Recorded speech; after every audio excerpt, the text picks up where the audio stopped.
அதிகாலை நேயர்கள் எல்லாருக்கும் வணக்கம். நான் உங்க ராம்குமார். நாம இப்போ ஒரு வித்தியாசமான கோணத்தில பவன் படத்த பார்த்து ரசிக்க போறோம். வாங்க வீடியோக்குள்ள போலாம். பொதுவா பவன் படத்த பார்த்து ரசிக்கிறவங்க, அந்த பேருந்து பாலத்தில நின்னு அந்த கீழ உள்ள 2 ரயில் பாலங்கள பார்த்து ரசிப்பாங்க. ஒரு ரயில் பாலம் பிரிட்டிஷ் காலத்தில கட்டப்பட்டது.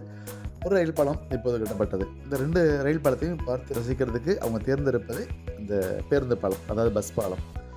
நாம இப்போ இந்த 3 பாலத்துக்கு உள்ளேயும் படகுல பயணம் செய்ய போறோம். இன்னொரு விஷயம் என்ன அப்படின்னா, மீனவர்களாகிய நாங்கள் மீன்பிடிக்க போகும்பொழுது எடுத்த வீடியோ இது. மற்றபடி சுற்றுலா பயணிகள் இங்கே படகு சவாரி செய்ய அனுமதி இல்லை. இங்கே நாங்கள் மீன் பிடிச்சிட்டு வரும்பொழுது பார்த்தீங்கன்னா 3 பாலங்களையும் கடந்து போவோம். அதாவது பழைய பாலம், புதிய பாலம், அடுத்து பஸ் பாலம் 3யுமே கடந்து போவோம். இந்த 3யும் நீங்கள் பார்க்குறது கண்கொள்ளா காட்சியாக இருக்கும். ஏன்னா பாலத்துக்கு கீழே பயணம் செய்யும் பொழுது அந்த பாலத்துடைய மேற்பரப்பு எப்படி இருக்குது அப்படின்னு எங்களால் பார்க்க முடியும். நீங்கள் பஸ் பாலத்துலேருந்து பார்த்தீங்க அப்படின்னா அந்த ஒரு கோணம் உங்களுக்கு கிடைக்காது. நாங்கள் வர வழியில் பார்த்தீங்கன்னா அந்த புதிய பாலத்தில் ட்ரெயின் போச்சுங்க. ட்ரெயின் நல்ல வேகத்தில் போச்சு. இன்னொரு விஷயம் என்ன அப்படின்னா, இந்த ட்ரெயின் 70 கிலோமீட்டர் வேகத்தில் பயணம் செய்யும். பழைய பாலத்தில் 20 கிலோமீட்டர் வேகத்தில் மட்டுமே பயணம் செஞ்ச இந்த ட்ரெயின் பார்த்திங்கன்னா, இந்த புதிய பாலம், அதாவது லிஃப்ட் வடிவத்தில் தூக்கக்கூடிய இந்த புதிய பாலத்தில் 70 கிலோமீட்டர் வேகத்தில் ட்ரெயின் பயணம் செய்கிறதுக்கு தகுதியான பாலமாக இந்த பாலம் இருக்குது. இந்த ட்ரெயின் போகுது இல்லையா, நடுவில் அந்த பாலம், இந்த பாலத்துடைய எடை மட்டுமே 650 டன் அப்படின்னு சொல்கிறாங்க. அது மட்டும் இல்லைங்க, ஒரு பெரிய கப்பல் இந்த வழியாக போகுது அப்படின்னா, இந்த லிஃப்ட் வடிவத்தில் தூக்கக்கூடிய இந்த பாலம் 5.3 நிமிடங்களில் இந்த பாலம் மேலே தூக்கி இந்த கப்பலுக்கு வழிவிடும் அப்படின்னு சொல்கிறாங்க. இன்னொரு விஷயம் என்ன அப்படின்னா, இந்தியாவிலேயே முதல் கடல் தூக்கு பாலம் அப்படின்னு இதை தான் சொல்கிறாங்க. கடலில் உள்ள தூக்கு பாலம் இந்தியாவிலேயே முதல் பாலம் இதுதான்.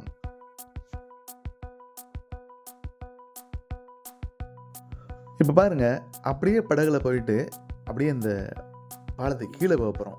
கீழே போகும்பொழுது அப்படி பறந்து விரைஞ்ச அளவு இந்த பாலம் அளவு இருக்குது. 650 டன் எடைன்னு வேறு சொல்கிறாங்க.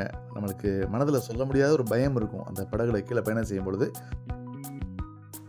அது மட்டும் இல்லைங்க, இந்த பவன் படத்தில் பார்த்திங்கன்னா அதிர்ஷ்டம் இருந்தால் மட்டும் டால்ஃபின் பார்க்கலாம். டால்ஃபின் அழகாக குதிச்சு போயிட்டுருக்கும். நாங்கள் போகும்பொழுது டால்ஃபின் வரல. அது மட்டும் இல்லை, நிறைய பந்து மீன் சொல்லுவாங்க. அதாவது ஒரு மீன் இருக்கும், பந்து போல் அதனை உப்பை வச்சு உருண்டை ஆக்கிரும். அதாவது எதிரிகள் வராத பட்சத்தில் எதிரிகள் அதை தாக்க போகிறாங்க அப்படின்னா காற்றை அதை அப்படியே உள்வாங்கி பந்து போல் தோட்டத்துக்கு மாறும். அப்படிப்பட்ட மீன் நிறையா நாங்கள் அதை பார்த்தோம். அப்படி மிதந்து போயிட்டு இருந்துச்சு கடலில். அப்புறம் நிறைய ஜெல்லி ஃபிஷ் விதவிதமாக போயிட்டு இருந்துச்சு. நம்மளாம் ஜெல்லி ஃபிஷ் சாப்பிட்றதில்ல.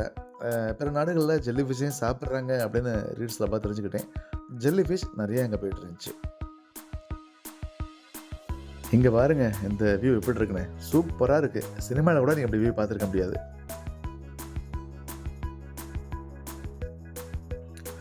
இந்த புதிய பாலம் கட்டவும் இதில் பயணம் செய்யும் பொழுது நம்ம இந்தியாவில் தான் இருக்கோமா இல்லை வெளிநாடுகளில் இருக்கோமா அப்படின்ற சந்தேகம் வர அளவுக்கு ஒரு இனம் புரியாத ஒரு மகிழ்ச்சி உண்டாதுங்க இந்த இடத்த பார்க்குறப்போ.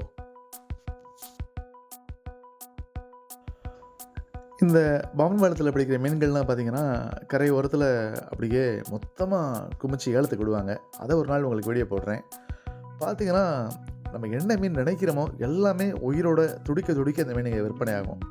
ரொம்ப குறைந்த விலையிலே இந்த மீன் வாங்க முடியும். அந்தளவுக்கு இங்கே விற்பனை ஆகிட்டுருக்கும். அப்புறம் இங்கேருந்து கம்பெனின்னு சொல்லுவாங்க, அங்கே கொண்டு போய் அதை ஸ்டோர் பண்ணிடுவாங்க. ஸ்டோர் பண்ணி மற்ற மாவட்டங்களுக்கு அதை ஏற்றுமதி பண்ணுவாங்க. அதையும் நம்ம ஒரு நாள் நிறுத்தி நிதானமாக சூப்பராக வடிவெடுத்து உங்களுக்கு பகிர்றேன். நிறைய திரைப்படங்கள் இந்த இடத்துல ஷூட் பண்ணப்பட்டிருக்கு. நந்தா அப்படின்னு சூர்யா சார் நடிச்சிருப்பாங்க, அந்த படம். அடுத்து உதயநிதி சார் நடித்த வேணா மச்சான் வேணான்னு ஒரு பாடல் இருக்கும்ல, அந்த பாடல் காட்சி படமாக்கப்பட்ட இடமும் இந்த இடம் தான். அப்புறம் பார்த்திங்கன்னா இயற்கைன்னு ஒரு படம், தேசிய விருது வாங்கின படம். அதில் முதல் சீன், நான் யதார்த்தமாக ராமேஸ்வரம் போயிட்டுருக்கேன், படம் ஷூட் பண்ணிகிட்டு இருந்தாங்க. ஒரு பெரிய ஒரு அதிசயம் நான் பார்த்தேன் அப்படின்னா, டைரக்டர் வந்து ஸ்டார்ட்னு சொல்கிறாரு, அப்படியே ஷாம் வந்து வேகமாக வர்றாரு ட்ரெயின் இன்ஜின் முன்னாடி, இந்த ஹீரோயினை தூக்குறாரு. அதான் சீன் எடுத்தது. இப்போ கூட இந்த சீன் எடுத்து இந்த வீடியோவில் வச்சிடலாம், பட் காப்பிரைட் ஸ்ட்ரைக் வந்துடும் பிற வீடியோ இதில் போடும்பொழுது. அதனால் நினைக்கிறேன், நீங்கள் யூடியூப்பில் பாருங்கள். அந்த சீன் நடக்கும்பொழுது பார்த்தீங்கன்னா ஸ்டாப்னு சொல்கிறாங்க, ட்ரெயின் நிற்கிது, ரிவர்ஸ் பண்ண சொல்கிறாங்க, திருப்பி ட்ரெயினை ஃபஸ்ட்லேருந்து வர சொல்கிறாங்க.